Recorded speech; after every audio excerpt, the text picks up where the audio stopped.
Halldór Árni, 3-1 en þetta gefur kannski ekki alveg rétta mynd þannig séð. Þið voru mjög nálægt í að jafna og þú vildir jafnvel fá víti úr því færi og svo 3-1 skömmu seinna.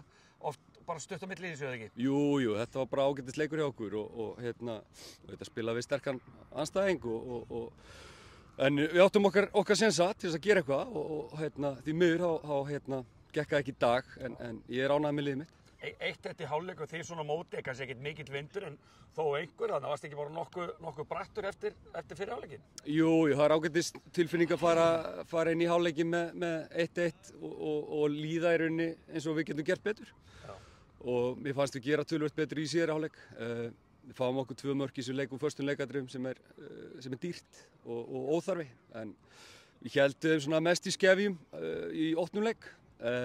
Svo fáum við okkur 3-1 mark einmitt þegar við erum að reyna að sækja jöfnunarmark. Það er svolítið bikarlegt sko, þannig að það var ekkert vesen. Þannig að hlýtur þetta ekki gefa nokkuð góð fyrirheit fyrir sumari. Mér er svona grunar að þetta valslið er eitthvað aðeins dýrara, launakostnaðurinn er eitthvað hærri, þarna grunar mig en hjá Grindavík. Þannig að þú ert að byggja þetta bara á ungum Íslendingum. Þú ert búin að sækja dálítið ungum efnilegum strákum utan Grindavík og svo er náttúrulega það var þunnskipaður bekkurinn í dag eða ekki, annar flokkurinn út á Spáni, fastur. Jú, það passar. Við erum reyna kannski að snúi svo aðeins við.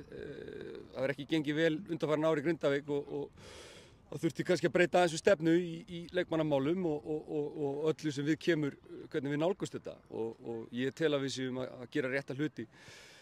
Hvort maður lesi mikið í þennan leik varðandi sumari veit ég ekki en ég hef mikla trú á þessu liði. Við erum góða leikmenn, gott lið og mikill andi í þessum strákum. Þannig að ef að menn eru tilbúin að leggja mikið á sig eins og þeir hafa gert hingað til þá efast ekki að þetta verði fínt sumar hjá okkur. Já, og þú væntanlega finnur alveg utan að það er miklu meiri stemning fyrir fótboltanum núna en í fyrra. Þetta var dálítið erfitt í fyrra að vera með heimavöllin í Safamýrum, fulli virðingu, frábært hjá Víkingunum að hýsa Grindavík þannig séð.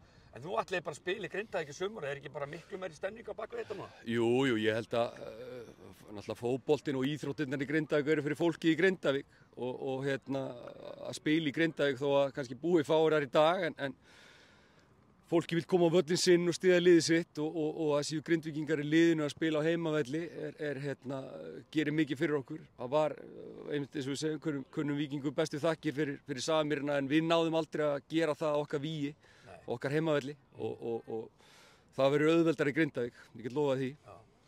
Eitthvað svona markmið fyrir sumar, eru þið búin að setja ykkur markmið?